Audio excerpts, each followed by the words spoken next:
Hi, welcome to Sherin's kitchen. இன்றைக்கி நம்ம கிச்சனில் கொஞ்சமாக தொக்கு செஞ்சு அதில் நிறைய சோறு போட்டு பிசைஞ்சு சாப்பிட்ற மாதிரி ஒரு அருமையான தொக்கு. நான்வெஜ் சாப்பிட்றவங்க இந்த தொக்கை வேணானே சொல்ல மாட்டாங்க. அந்த மாதிரி ஒரு தொக்கு. என்னடா அந்த அக்கா சொல்கிறாங்க அப்படின்னு பார்க்குறீங்கன்னா, கருவாட்டு தொக்கு தான். அது வாழை கருவாடில் தொக்கு செய்ய போகிறோம்.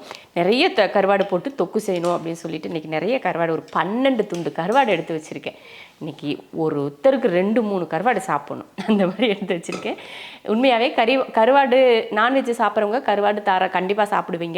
எனக்கெல்லாம் பார்த்தீங்கன்னா, பிரியாணி வேணுமா கருவாடு வேணுமா அப்படின்னு கேட்டால் நான் கருவாடை தான் எடுப்பேன். பிரியாணி எப்போ வேணாலும் திங்கலாம். ஆனால் அந்த கருவாடுங்கிறது ரொம்ப ரேராக செய்வோமா, அதனாலே என்னமோ அது ரொம்ப ஓவராக நமக்கு மனசுக்குள்ளே அப்படியே எச்சி ஊரும் பார்த்துக்கோங்க. அந்த மாதிரி பாலக்கருவாடு தொக்கு தான் இப்போ நம்ம செய்ய போகிறோம்.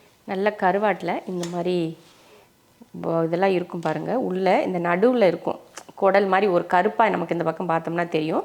அதை லேசாக கீறி விட்டு எடுத்திங்கன்னா உள்ளே அந்த குடல் ஒரு நீளமாக ஒரு குடல் மாதிரி வரும். அந்த மாதிரிலாம் எடுத்துகிட்டு க்ளீன் பண்ணிக்கோங்க. நான் வீடியோவில் காட்டுறதுக்கு மறந்துட்டேன். ஏதோ ஒரு ஆர்வ கோளாறில் நான் பாட்டுக்கு கழுவிட்டேன்.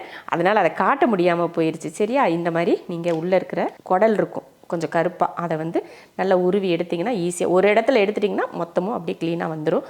இந்த மாதிரி எடுத்துக்கோங்க. இப்போ கருவாடு முதல்ல நம்ம கருவாடு தான் வறுக்கணும். அதுக்கு எண்ணெய் ஊற்றிக்கலாம். எண்ணெய் நல்லா காஞ்சிருச்சு. இப்போ கருவாடை போட்டு வறுத்துக்கலாம். இது கூட எதுவுமே சேர்க்க தேவையில்லை. இந்த கருவாடில் உப்பு காரம் எதுவும் போட்டு வறுக்க வேணாம். வெறும் கருவாடை மட்டும் வறுத்து எடுத்துக்கலாம். அதே சமயம் வாழை கருவாடில் உப்பு ரொம்ப அதிகமாக இருக்கும். அதனால நீங்கள் உப்பெல்லாம் பார்த்து தான் சேர்க்கணும். உப்பு இல்லாத ஒரே கருவாடுனா நெத்திலி கருவாடில் மட்டும்தான் உப்பு இருக்காது. மற்ற எல்லா கருவாட்லேயும் உப்பு ஜாஸ்தியாக இருக்கும். அதனால் பார்த்து போட்டுக்கோங்க. இப்போ நம்ம பண்ணுறது வாழை கருவாடு. இதுலேயும் உப்பு கொஞ்சம் அதிகமாக தான் இருக்கும்.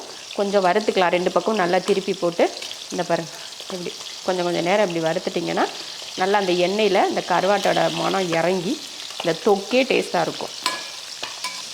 அவ்வளோதான். இந்த அளவுக்கு வறுத்துக்கிட்டால் போதும். சும்மா ஒரு 2 நிமிஷத்துக்கு அந்த கருவாடை வறுத்தா போதும். நல்லா அந்த பச்சை ஸ்மெல் போகிற மாதிரி அப்படியே வறுத்துட்டிங்கன்னா போதும். ரொம்ப மொறுமொறுனும் வறுக்க தேவையில்லை. கொஞ்சம் லைட்டாக அந்த சாஃப்ட் இருக்கணும். இதை நல்லா மொறுமொறுன்னு வறுத்து பருப்பு குழம்பு, கீரை குழம்பு இதுக்கெலாம் வச்சு சாப்பிட்டோன்னு வச்சுக்கோங்களேன், அவ்வளோ சூப்பராக இருக்கும். நாங்கள் இதில் காரம் கூட சேர்க்க மாட்டோம். அப்படியே மொறுமொறுன்னு வறுத்து சைடிஷாக வச்சு சாப்பிடுவோம். சூப்பராக இருக்கும். எங்கள் வீட்டில் எல்லாருக்குமே ரொம்ப பிடிக்கும் கருவாட்டோட இந்த மாதிரி வறுவல். இந்த கருவாட்டு எண்ணெய் இருக்குது பார்த்திங்களா, வறுக்கிற எண்ணெய், அதையும் நாங்கள் சாப்பிடுவோம். எண்ணெய் சாப்பாட்டில் ஊற்றி சாப்பிடுவோம். உங்களுக்கு அது நீங்கள் யாரெல்லாம் அப்படி சாப்பிட்ருக்கீங்கன்னு சொல்லிவிட்டு கமெண்ட்டில் சொல்லுங்கள். கருவாட்டு எண்ணெயை ஊற்றி சாப்பிட்டோம்னு வச்சுக்கோங்க, ஆஹா, அந்த சோறு எங்கே போகுதுன்னே தெரியாது. அந்த மாதிரி போய்கிட்டே இருக்கும். வெங்காயம் போடுறதுக்குள்ளே நம்ம ஒரு பக்கம் சாப்பாடே வச்சு விட்ருவோம். ரொம்ப பிரச்சனையாக அடுப்பு என்னை ரொம்ப டார்ச்சர் பண்ணிகிட்டு இருக்கு. கொஞ்ச நாளாக அடுப்பு ஆட்டோமேட்டிக்காக ஆன் ஆகுறதில்ல. நம்ம லைட்ரு வச்சே பற்ற வைக்கிறப்பில்ல. லைட்ரை பற்ற வச்சாலுமே என்ன ஆகுதுன்னா அப்படியே பிடிச்சிக்கிட்டே நிற்கணும் கொஞ்சம் நேரத்துக்கு. எத்தனை தடவை இந்த அடுப்பை நான் சர்வீஸ் கூப்பிட்டேன்னு நான் ரொம்ப ஃபீல் பண்ண ஒரே விஷயம் இந்த அடுப்பு தான். ஏன்டா இந்த அடுப்பை வாங்கணும் அப்படின்ற மாதிரி இருக்குது. இந்த அவனை இந்த பக்கம் மாற்றி வச்சுட்டேன். அந்த மூலையில் வச்சுருந்தேன். இப்போ இந்த பக்கம் மாற்றி வச்சுட்டேன். சரி, இது ஒரு பக்கம் இருக்கட்டும். இந்த பக்கம் வெங்காயம் போட்டு அடுப்பை ஆஃப் பண்ணிட்டேன். அரிசி கழுவு போனேன்னா சரி, அதனால் அடுப்பை ஆஃப் பண்ணிட்டு போனேன். ரொம்ப தீஞ்சு போயிடக்கூடாதுல்ல. அதனால் இந்த கருவாட்டு எண்ணெய் இருக்குது பார்த்திங்களா, இந்த கருவாட்டு எண்ணெய் தான் நமக்கு ரொம்ப ஸ்பெஷல். ஏன்னா இந்த தொக்குக்கு டேஸ்ட்டும் மணத்தையும் கொடுக்குறது இந்த எண்ணெய் தான். அதனால் முதல்ல கருவாட்டை வறுத்து தனியாக எடுத்துகிட்டு அதே எண்ணெயில் வெங்காயம் போட்டு வதக்கணும். அப்போ தான் நம்மளோட தொக்கு அப்படியே கம்மன்னு கருவாட்டு மணத்தோடு இருக்கும். சரியா? இப்போ நான் ஒரு 1/4 கிலோ அளவுக்கு வெங்காயம் எடுத்து சின்னதாக வெட்டி எடுத்து வச்சுருக்கேன். வெங்காயம் இது தொக்குக்கு வெங்காயம் அதிகமாக தான் சேர்க்கணும். அதனால் கொஞ்சம் 1/4 கிலோ வெங்காயம் இருக்கும். இது எடுத்துருக்கேன். இப்போ சேர்த்துடலாம். எதுவுமே சேர்க்க வேணாம். இதில் கடுகு, சீரகம், சோம்பு, வெந்தயம் எதுவும் சேர்க்க வேணாம். வெறும் வெங்காயத்தை மட்டும் சேர்த்து விட்டுட்டு கூடவே பார்த்திங்கன்னா ஒரு 5 பச்சை மிளகாய், கொஞ்சம் கருவேப்பிலை, ஒரு 10 பல் பூண்டு இந்த மாதிரி வெட்டியிருக்கேன். அதையும் சேர்த்துருவோம். சேர்த்துட்டு நல்லா வதக்கி விடுவோம். ரொம்ப கருகிற அளவுக்கு நம்ம வதக்கக்கூடாது. சும்மா அந்த வெங்காயத்தோட அந்த பச்சை ஸ்மெல் போகிற மாதிரி நல்லா சாஃப்டாக வதங்கி வரும் பார்த்திங்களா, அந்த மாதிரி வதக்கி எடுத்துக்கலாம். வெங்காயம் பாருங்கள் நல்லா இந்த மாதிரி வதங்கணும். நம்ம ரொம்ப பொன்னிறமாக வதக்குறோம் அப்படின்லாம் வதக்காமல் இந்த அளவுக்கு நல்லா சாஃப்டாக வதக்கிட்டால் போதும். இந்த டைமில் 4 தக்காளி வெட்டியிருக்கேன், அதையும் சேர்த்துக்கலாம். ஒரு 200 கிராம் இருக்கும் தக்காளி.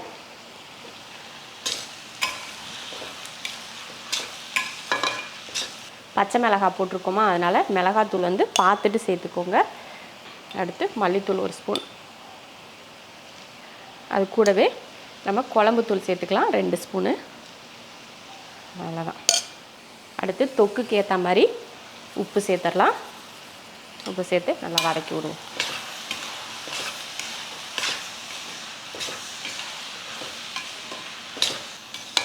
இதில் தண்ணி எதுவும் ஊற்ற வேணாம். அப்படியேவும் மசால் போட்டு தக்காளி வெங்காயம் எல்லாமே நல்லா அப்படி தண்ணி ஊற்றாமையே அந்த எண்ணெயிலே வதக்க விடலாம். அடுப்பை சிம்மில் வச்சு ஒரு 2-3 நிமிஷத்துக்கு அப்படியே இருக்கட்டும். அப்போ தான் அந்த தக்காளி வந்து நல்லா குலைவாக வேகும். நல்லா தக்காளியெல்லாம் நல்லா வதங்கிடுச்சு. நல்லா தொக்கு வந்து ரெடி ஆயிடுச்சு. இந்த டைமில் கொஞ்சோண்டு புளி, ஒரு கோழி குண்டு சைஸுக்கு ஒரு புளி எடுத்து கரைச்சிருக்கேன், அதையை சேர்த்துடலாம். நிறைய தண்ணியெல்லாம் சேர்க்கக்கூடாது. கொஞ்சோண்டாக தண்ணியில் கொஞ்சமாக புளியை கரைச்சி சேர்த்துக்கோங்க. நல்லா ஒரு கொதி வரட்டும். நீங்கள் இந்த டைமில் உப்பெல்லாம் சரியாக இருக்கான்னு சரி பார்த்துக்கோங்க. கருவாட்டில் தான் உப்பு இருக்கும், அந்த தொக்கு அந்த எண்ணெயில் வந்து உப்பு இருக்காது. அதனால் வெங்காயம் தக்காளி எல்லாம் சேர்க்குறப்போ உப்பு சேர்த்து நல்லா வதக்கிக்கோங்க. பாருங்கள், இந்த அளவுக்கு நல்லா தொக்கு வந்ததுக்கப்புறமா நம்ம என்ன பண்ண போகிறோம்னா, இப்போ நம்ம வதக்கி வச்சுருக்கோம் இல்லையா, வறுத்து வச்சுருக்க கருவாடை இதில் சேர்த்துடலாம். கருவாட்டை அப்படியே சேர்த்துடலாம். சேர்த்துட்டு என்ன பண்ண போகிறோம், எல்லாம் அந்த கருவாடை நல்லா மூடி போட்டு மூட போகிறோம். அப்படி தொக்கை போட்டு மூடி வச்சிட போகிறோம். நல்லா கருவாடை போட்டு இந்த மசாலாவை போட்டு அந்த கருவாடை நல்லா மூடி வச்சுருவோம். இப்படி மூடி வச்சுட்டு இப்போ அந்த மசாலாவை போட்டு மூடி வச்சு நல்லா கடாயை மூடி வச்சுட்டு ஒரு 3-5 நிமிஷத்துக்கு அப்படியே விட்டுருவோம். அடுப்பை வந்து ஃபுல் சிம்மில் வச்சு அப்படியே விட்டுருங்க. அந்த கருவாடு அந்த சூட்டில் அப்படியே நல்லா வெந்து, ஏற்கனவே நம்ம கருவாடு வேக வச்சுருக்கோம், ஏன்னா வறுத்ததுலேயே வெந்திருக்கும். ஆனால் அந்த மசாலோட சேர்ந்து வேகணும் இல்லையா, அதனால் ஒரு 5 நிமிஷம், மேக்ஸிமம் 5 நிமிஷம் வச்சுக்கிட்டிங்கன்னா உங்களுக்கு வந்து அந்த கருவாடு வந்து நல்லா சாஃப்டாக வெந்து வந்துடும்.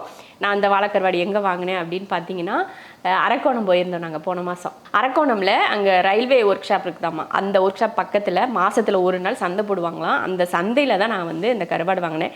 வாழைக்கருவாடு நெத்திலி கருவாடு ரெண்டுமே வாங்கினேன். நெத்திலி கருவாடு வந்து 1 கிலோ வாங்கினேன். அப்புறம் வாழைக்கருவாடும் 1 கிலோவோ 1/2 கிலோவோ வாங்கினேன். எனக்கு ஞாபகம் இல்லை சரியா. வாங்கிட்டு வந்து இத்தனை நாளும் அந்த கருவாடு வந்து செஞ்சு முடிச்சு நீ மண்டை மட்டும்தான் இருக்குது, அந்தளவுக்கு அந்த கருவாடு செஞ்சுட்டோம். சூப்பராக இருக்குது கருவாடு. நம்ம இங்கே லோக்கல்லையெல்லாம் வாங்கினோம்னா அந்த கருவாடு சப்பையாக இருக்கும், ஒன்றுமே சதையே இருக்காது. அங்கே வாங்கிட்டு வந்த கருவாடை பார்த்ததுமே எனக்கு பிடிச்சது. ஏன்னா நல்லா பார்க்க பெருசாக இருந்துச்சு, நல்லா சதை நிறையா இருந்துச்சு, அதனால நல்லா நீளமாகவும் இருந்துச்சு. மண்டையோடு சேர்த்து நம்ம கருவாடு எந்த கருவாடு வேணும்னு கேட்குறோமோ அந்த கருவாடை எடுத்து அவங்க வெட்டி எடை போட்டு கொடுத்துட்றாங்க. நல்லா இருந்துச்சு. ஆனால் நான் வாங்குறப்ப ஈரமாக இருந்தது. சரி இங்கே வந்து காய வச்சுக்கலான்னு சொல்லிட்டு வந்தோம். காய வைக்க கூட இல்லை, அதனால கருவாடும் தீர்ந்து போச்சு. அதனால ரொம்ப நல்லா இருந்துச்சு அந்த ஊரில் வாங்கின கருவாடு. சரி இன்னொரு தடவை அரக்கோணம் சைடு போனோம்னா அப்படியே வாங்கிட்டு வந்துக்கலாம் அப்படின்னு சொல்லியிருக்கேன். சிவா அவங்க போனால் கூட சொல்லிவிட்டா, அவங்க கூட ஒரு டைம் வந்தாங்கன்னா அந்த டைம் சந்தை இருந்தால் முடிஞ்சால் வாங்கிட்டு வாங்கன்னு சொல்லியிருக்கேன். ஏன்னா சிவா அவங்க வீட்டுக்கு தான் போனோம் நாங்கள் அங்கே அரக்கோணம் போன மாதம். அப்போ வாங்கின கருவாடு இது வந்து அந்த சதையாக இருக்கிறது வந்து கடைசி, மண்டை மட்டும் இருக்குது இன்னொரு நாளைக்கு. அது ஏதாவது குழம்பு, கருவாட்டு குழம்பு, தட்டைப்பயிறு கத்திரிக்காயெல்லாம் போட்டு குழம்பு செஞ்சோம்னா அதில் போட்டு நம்ம செஞ்சோம்னா சூப்பராக வேலையை முடிச்சு விட்டுறலாம். இது ரெடி ஆகட்டும். சாப்பாடும் பார்த்தீங்கன்னா ஒரு பக்கம் விசில் ஆஃப் பண்ணி இறக்கி வச்சுட்டேன். இறக்கி வச்சதுமே முதல்ல சோத்தை போட்டு சாப்பிடணும். அதுதான் என்னோட முக்கியமான குறிக்கோள். இப்போ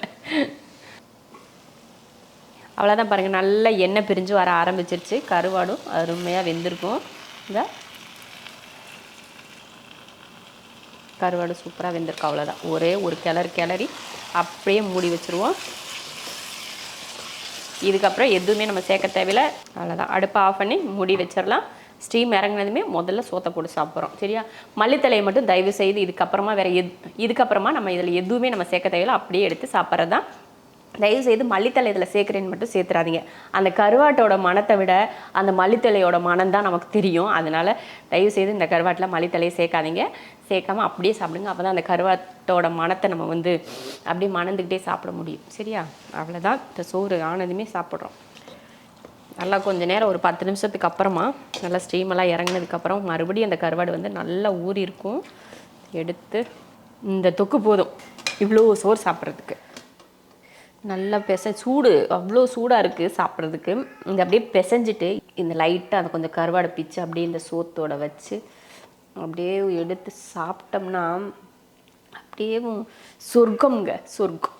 அவ்வளோ அருமையாக இருக்கும். கண்டிப்பாக இதே போல் மெத்தடில் நீங்களும் வாழைக்கருவாடில் தொக்கு செஞ்சு பாருங்கள். வாழை கருவாடு மட்டும் இல்லை, பால் சுறா இந்த மாதிரி கருவாடுலேயும் இந்த தொக்கு செய்யலாம். ரொம்ப நல்லாயிருக்கும். பால் சுறா, வாழை கருவாடு, துண்டு கருவாடு, அப்புறம் நிறைய வெரைட்டி கருவாடெல்லாம் இருக்குல்ல, அந்த மாதிரிலாம் இந்த மாதிரி செஞ்சிங்கன்னா சூப்பராக இருக்கும். நெத்திலி கருவாடுலேயும் செய்யலாம். எந்த கருவாடு வேணாலும் நீங்கள் எடுத்து இதே மெத்தடில் செஞ்சு பாருங்கள், சூப்பராக இருக்கும்.